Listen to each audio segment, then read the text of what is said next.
This is Isaiah chapter 10, verse 20 to chapter 11, verse 16. In that day, the remnant left in Israel, the survivors in the house of Jacob, will no longer depend on allies who seek to destroy them. They will faithfully trust the Lord, the Holy One of Israel. A remnant will return. Yes, the remnant of Jacob will return to the mighty God. But though the people of Israel are as numerous as the sand of the seashore, only a remnant of them will return. The Lord has rightly decided to destroy his people. Yes, the Lord of heaven's armies, has already decided to destroy the entire land. So this is what the Lord of heaven's armies says. O my people in Zion, do not be afraid of the Assyrians when they oppress you with rod and club as the Egyptians did long ago. In a while my anger against you will end, then my anger will rise up to destroy them. The Lord of heaven's armies will lash them with his whip, as he did when Gideon triumphed over the Midianites at the rock of Oreb, or when the Lord's staff was raised to drown the Egyptian army in a sea. In that day the Lord will end the bondage of his people. He will break the yoke of slavery and lift it from their shoulders. Look, the Assyrians are now at Aita. They are passing through Migron and are storing their equipment at Michmash. They are crossing the pass and are camping at Geba. Fear strikes the town of Ramah. All the people at Geba, the hometown of Saul, are running for their lives. Scream in terror, you people of Galim. Shout out a warning to Lasha. O poor Anathoth, there go the people of Madmen, all fleeing. The citizens of Gibeon are trying to hide.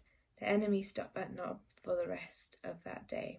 He shakes his fist at the beautiful Mount Zion, the mountain of Jerusalem. But look, the Lord of heaven's armies, will chop down the mighty tree of Assyria with great power. He will cut down the proud.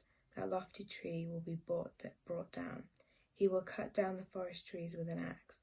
Lebanon will fall to the mighty one. Out of the stump of David's family will grow a shoot. Yes, a new branch bearing fruit from the old root. And the Spirit of the Lord will rest on him.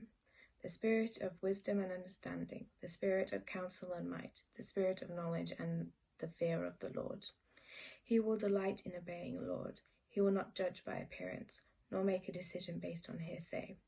He will give justice to the poor and make fair decisions for the exploited. The earth will shake at the force of his word, and one breath from his mouth will destroy the wicked. He will wear righteousness like a belt and truth like an undergarment. In that day the wolf and the lamb will live together. The leopard will lie down with the baby goat. The calf and the yearling will be safe with the lion, and the little child will lead them all. The cow will graze near the bear. The cub and the calf will lie down together. The lion will eat hay like a cow.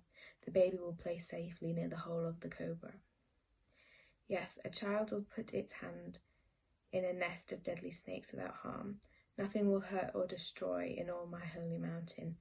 For as the waters fill the sea, so the earth will be filled with people who know the Lord. In that day, the heir to David's throne will be a banner of salvation to all the world. The nations will rally to him. The land where he lives will be a glorious place.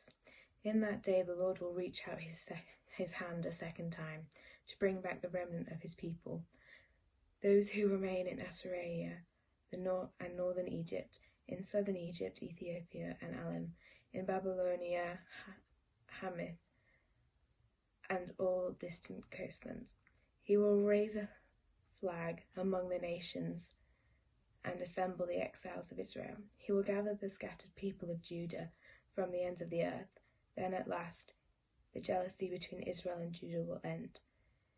They will not be rivals anymore. They will join forces to sweep down on Thilsa to the west. Together they will attack and plunder the nations to the east. They will occupy the lands of Edom and Moab, and Ammon will obey them. The Lord will make a dry path through the gulf of the Red Sea. He will wave his hand over the Euphrates River, sending a mighty wind to divide it into 7 streams, so it can easily be crossed on foot.